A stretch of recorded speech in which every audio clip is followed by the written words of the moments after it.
नमस्कार, मैं हूं निकिता और आप देख रहे हैं सत्य हिंदी। चलिए एक नजर डालते हैं अब तक की सुर्खियों पर। मध्य प्रदेश की सरकार में मंत्री विजय शाह के द्वारा कर्नल सोफिया कुरैशी पर विवादित बयान की जांच करने के लिए मध्य प्रदेश पुलिस ने 3 सदस्यीय एसआईटी बनाई है। कर्नल सोफिया कुरैशी को लेकर शाह ने आपत्तिजनक टिप्पणी की थी, जिस पर सुप्रीम कोर्ट ने सख्त रुख अपनाते हुए जांच के लिए एसआईटी बनाने का आदेश दिया। पुलिस ने सोमवार देर रात टीम का गठन किया। पीटीआई के अनुसार अधिकारियों ने बताया कि इस विशेष जांच टीम में 3 वरिष्ठ अधिकारी शामिल किए गए हैं। पुलिस महानिरीक्षक प्रमोद वर्मा, उप महानिरीक्षक कल्याण चक्रवर्ती और पुलिस अधीक्षक वाहिनी सिंह। सुप्रीम कोर्ट ने साफ निर्देश दिया था कि मंगलवार सुबह 10 बजे तक एसआईटी गठित कर दी जाए, जिसमें एक महिला अधिकारी भी शामिल होनी चाहिए। इसके बाद राज्य के पुलिस महानिदेशक कैलाश मकवाना ने एसआईटी के गठन का आदेश जारी किया और सुप्रीम कोर्ट के निर्देशों का पालन सुनिश्चित करने को कहा। एनसीपी के वरिष्ठ नेता छगन भुजबल ने सोमवार रात को कहा कि उन्हें मंगलवार को मुख्यमंत्री देवेंद्र फडणवीस की अध्यक्षता वाली महाराष्ट्र कैबिनेट में शामिल किया जाएगा। लंबे अंतराल के बाद वे मंत्री पद पर वापस लौटेंगे। पीटीआई की एक रिपोर्ट के मुताबिक उन्होंने कहा कि मुझे सूचित किया गया है कि मुझे राज्य मंत्रिमंडल में शामिल किया जाएगा। शपथ समारोह मंगलवार सुबह 10 बजे होगा। वहीं सत्तारूढ़ महायुति गठबंधन का नेतृत्व करने वाली भाजपा के सूत्रों ने इस घटनाक्रम की पुष्टि की। विदेश सचिव विक्रम मिस्री ने सोमवार को विदेश मामलों की संसद की स्थायी समिति के समक्ष पाकिस्तान की आतंकवाद में संलिप्तता को लेकर गंभीर आरोप लगाए। सूत्रों के अनुसार उन्होंने समिति को बताया कि पहलगाम आतंकी हमले की योजना और संचालन सीमा पार से किया गया था और आतंकवादी सीधे पाकिस्तान में बैठे मास्टरमाइंड्स के संपर्क में थे। विदेश सचिव ने जांच में ठोस तथ्यों के आधार पर बताया कि पाकिस्तान आज भी आतंकवादियों के लिए सुरक्षित पनाहगाह बना हुआ है। उन्होंने कहा कि संयुक्त राष्ट्र द्वारा नामित आतंकवादी खुलेआम पाकिस्तान की जमीन से काम कर रहे हैं और भारत के खिलाफ हिंसा को भड़का रहे हैं। उन्होंने पाकिस्तान के आतंकवादी संगठनों, सैन्य, खुफिया एजेंसियों और कुछ नागरिक प्रशासनिक संस्थानों के बीच एक स्पष्ट और संस्थागत गठजोड़ की बात कही। सूत्रों ने मिस्री के हवाले से कहा कि यह बातें केवल कहानियों पर आधारित नहीं हैं, बल्कि पक्के सबूतों से जुड़ी हुई हैं। इसके साथ ही जम्मू कश्मीर से संबंधित मामलों में किसी भी अन्य देश की भूमिका को खारिज करते हुए उन्होंने भारत की संप्रभुता का भी कड़ा समर्थन किया। सदस्यों के सवालों के जवाब में उन्होंने स्पष्ट किया कि भारत की जवाबी कार्रवाई ऑपरेशन सिंदूर पूरी तरह पारंपरिक थी। अमेरिकी राष्ट्रपति डोनाल्ड ट्रंप द्वारा सोशल मीडिया पर किए गए उस दावे को भी उन्होंने सिरे से खारिज कर दिया, जिसमें उन्होंने खुद को भारत पाकिस्तान के बीच संघर्ष विराम का मध्यस्थ बताया था। उन्होंने समिति को बताया कि कोई भी विदेशी मध्यस्थता नहीं हुई थी। संघर्ष विराम एक द्विपक्षीय निर्णय था। ट्रंप सिर्फ सुर्खियों में आने के लिए बीच में कूद पड़े थे। जनसुराज पार्टी के संस्थापक प्रशांत किशोर ने सोमवार को घोषणा की कि भाजपा के पूर्व सांसद उदय सिंह को पार्टी का राष्ट्रीय अध्यक्ष नियुक्त किया गया है। बता दें कि उदय सिंह जनसुराज पार्टी के पहले राष्ट्रीय अध्यक्ष होंगे।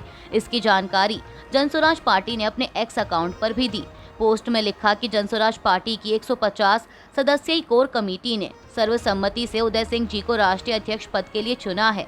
वहीं अध्यक्ष बनने के बाद समाचार एजेंसी एएनआई से बात करते हुए उदय सिंह ने कहा कि पूरी मेहनत से काम करके अपनी बातों को अपनी जनता तक पहुंचाएंगे। आशा करेंगे कि जनता बात को समझे, सहयोग करे और बिहार में एक परिवर्तन करके एक अच्छी सरकार बनवाए। बता दें कि उदय सिंह पूर्णिया लोकसभा सीट से भाजपा से 2 बार सांसद रह चुके हैं। उन्होंने साल 2004 और 2009 में भाजपा के टिकट पर पूर्णिया से जीत दर्ज की थी। महाराष्ट्र राज्य चुनाव आयोग ने इस महीने की शुरुआत में सुप्रीम कोर्ट के आदेश के बाद स्थानीय निकाय चुनावों के संबंध में वार्ड गठन की प्रक्रिया शुरू कर दी है। पीटीआई के मुताबिक एक शीर्ष अधिकारी ने सोमवार को कहा कि विभिन्न औपचारिकताएं पूरी होने के बाद साल के अंत तक स्थानीय निकाय चुनाव हो सकते हैं। गौरतलब है कि 6 मई को सुप्रीम कोर्ट ने महाराष्ट्र के स्थानीय निकाय चुनावों का मार्ग प्रशस्त किया, जो ओबीसी आरक्षण मुद्दे के कारण 5 साल से अधिक समय से रुके हुए थे और राज्य चुनाव पैनल को 4 हफ्ते में से अधिसूचित करने का आदेश दिया। अमेरिका के राष्ट्रपति डोनाल्ड ट्रंप ने कहा है कि रूस और यूक्रेन युद्ध विराम और उससे भी अहम युद्ध के अंत के लिए तुरंत बातचीत शुरू करेंगे। ट्रंप ने अपने ट्रुथ सोशल पर जानकारी दी कि सोमवार को उनकी रूस के राष्ट्रपति व्लादिमीर पुतिन से 2 घंटे बात हुई। ट्रंप के मुताबिक पुतिन के साथ उनकी ये बातचीत बहुत अच्छी रही। ट्रंप ने लिखा कि रूस और यूक्रेन युद्ध विराम और उससे भी जरूरी युद्ध के अंत के लिए तुरंत बातचीत शुरू करेंगे। इसकी शर्तें दोनों पक्षों के बीच समझौते से तय होंगी। ट्रंप ने बताया कि उन्होंने इसकी जानकारी यूक्रेन के राष्ट्रपति व्लादिमीर जेलेंस्की को दे दी है। इसके अलावा ट्रंप ने इसके बारे में यूरोपीय आयोग की अध्यक्ष Ursula von der Leyen, France के राष्ट्रपति इमैनुअल मैक्रोन, इटली की प्रधानमंत्री जॉर्जिया मेलोनी, जर्मनी के चांसलर फ्रेडरिक मर्ज और फिनलैंड के राष्ट्रपति अलेक्जेंडर स्टब को सूचित किया है। वहीं पुतिन ने कहा है कि रूस शांति के लिए यूक्रेन के साथ समझौते पर चर्चा करने के लिए तैयार है। हालांकि उन्होंने यह स्पष्ट नहीं किया कि इस समझौते में कौन सी बातें शामिल होंगी। उन्होंने आगे कहा कि वे चाहते हैं कि संकट के मूल कारणों को संबोधित किया जाए। विश्व स्वास्थ्य संगठन के महानिदेशक ने चेतावनी दी है कि गजा में 20 लाख लोग भुखमरी जैसे हालातों का सामना कर रहे हैं। WHO महानिदेशक डॉक्टर टेड्रोस एडनॉम घेब्रेयेसस ने सोमवार को दुनिया भर से आए WHO प्रतिनिधियों की बैठक को संबोधित किया।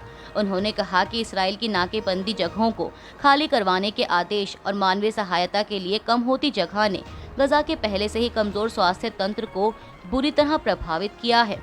उन्होंने चेतावनी दी कि लोग ऐसी बीमारियों से मर रहे हैं जिनका इलाज आसानी से किया जा सकता है, लेकिन जरूरी दवाएं बॉर्डर पर फंसी हुई हैं। WHO महानिदेशक ने यह भी बताया कि साल 2023 से अब तक WHO ने गजा से 7,300 से अधिक मरीजों को बाहर निकाला है, लेकिन अभी भी 10,000 से अधिक लोगों को मदद की जरूरत है ताकि उन्हें गजा से बाहर इलाज के लिए लाया जा सके। वहीं इस बीच इसराइल ने सोमवार को कहा है कि वह गजा में जरूरी मात्रा में भोजन ले जाने की मंजूरी देगा ताकि 10 हफ्ते की नाकेबंदी के बाद वहां भुखमरी का संकट पैदा ना हो। ब्रिटेन के प्रधानमंत्री कियर स्टारमर ने सोमवार को UK-EU शिखर सम्मेलन में गजा की स्थिति को असहनीय बताया। UK-EU शिखर सम्मेलन में उनके साथ मौजूद यूरोपीय आयोग की अध्यक्ष उर्सुला वॉन डेर लेयन ने कहा कि गजा में जो मदद पहुंचने से रोकी जा रही है उस नाकेबंदी को तुरंत खत्म किया जाना चाहिए। उन्होंने गजा में मौजूद इस्राएली बंधकों की रिहाई और संघर्ष विराम की भी अपील की। बता दें कि सोमवार को लंदन में ब्रिटेन के प्रधानमंत्री कियर स्टारमर ने ब्रिटेन और EU के संयुक्त सम्मेलन को होस्ट किया। इस सम्मेलन में UK और EU के बीच रक्षा, व्यापार और फिशिंग जैसे मुद्दों पर चर्चा हुई। अभी के लिए बस इतना ही। बाकी की खबरों के लिए बने रहिए सत्य हिंदी के साथ। Copyright disclaimer under Section 107 of the Copyright Act 1976. Allowance is made for fair use for purposes such as criticism, comment, news reporting, scholarship, and research.